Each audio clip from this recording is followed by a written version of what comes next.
തിരുനാവായ മഹാമാഘത്തിന് വരുന്ന ക്ഷേത്രങ്ങളിൽ നിന്ന് അല്ലെങ്കിൽ മറ്റ് ആധ്യാത്മിക പ്രസ്ഥാനങ്ങളിൽ നിന്നൊക്കെ അല്ലെങ്കിൽ വ്യക്തിപരമായി തന്നെ ഒരു കൂട്ടമായി വാഹനങ്ങളിൽ എത്തിച്ചേരുന്നവരോട് പ്രത്യേകമായുള്ളൊരു അഭ്യർത്ഥന അതത് ദേശങ്ങളിൽ നിന്നുള്ള ദേവതകളുടെ അനുഗ്രഹമായി ആ ദേവതാ സങ്കേതങ്ങളിൽ നിന്ന് ഒരു ദീപവുമായി എത്തിച്ചേരാനാണ്.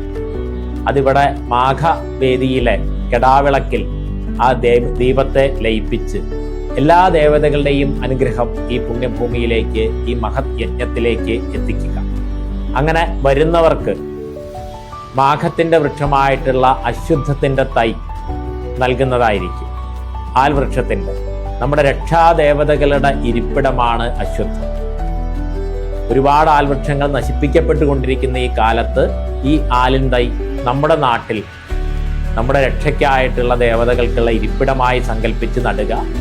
ഇവിടെ നിന്നൊരു കലശത്തിൽ ഈ തീർത്ഥവും കൊണ്ടുപോയി ആ ചെടിക്കുള്ള, ആ ആൽവൃക്ഷത്തിനുള്ള ആദ്യത്തെ ജലസമർപ്പണം ഈ തീർത്ഥമായി നൽകുക.